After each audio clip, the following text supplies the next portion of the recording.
নমস্কাৰ। আজি আপোনালোকক পুনৰ স্বাগতম জনাইছোঁ মোৰ অন্য এটি ভিডিঅ'লৈ। আজিৰ ভিডিঅ'টোত আমি জানিম জন্মপক্ষ ফল অনুসৰি মানুহৰ ব্যক্তিত্ব কেনেকুৱা ধৰণৰ হয়।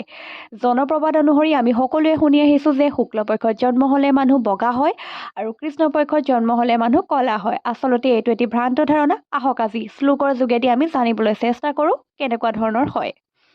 শুক্লপক্ষ চঞ্চল চিৰায়ু সুতৰাং সুশীল শ্ৰীযুক্ত বাক কোমলায় কান্তি সদা সদানন্দ বিনীত নীতিছে জন্মকাল খনু শুক্লপক্ষে।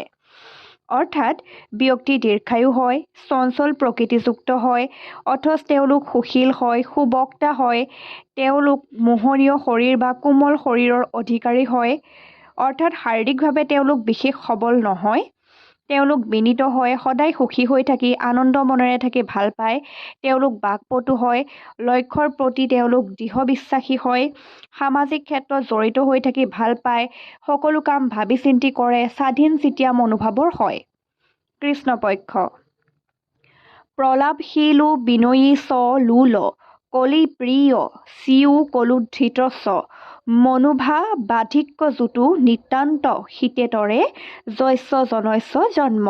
অৰ্থাৎ এওঁলোক অধিক স্পষ্টবাদী হয়, জেদী হয়, অহংকাৰ ভাৱপূৰ্ণ হয়, কলহপ্ৰিয় বা কাজিয়াপ্ৰিয় হয়, অতি কামপ্ৰৱণ হয়, অত্যাধিক পৰিশ্ৰমী হয়, চঞ্চল আৰু অস্থিৰ হয়, সাহসী হয়, যিকোনো কাম অলপো নভবা নিচিন্তাকৈ কৰে, যিকোনো ক্ষেত্ৰত এওঁলোকে ৰিস্ক ল'ব পাৰে।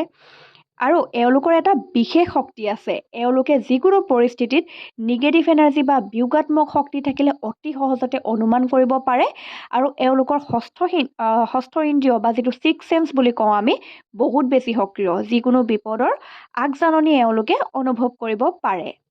আজিলৈ ইমানেই।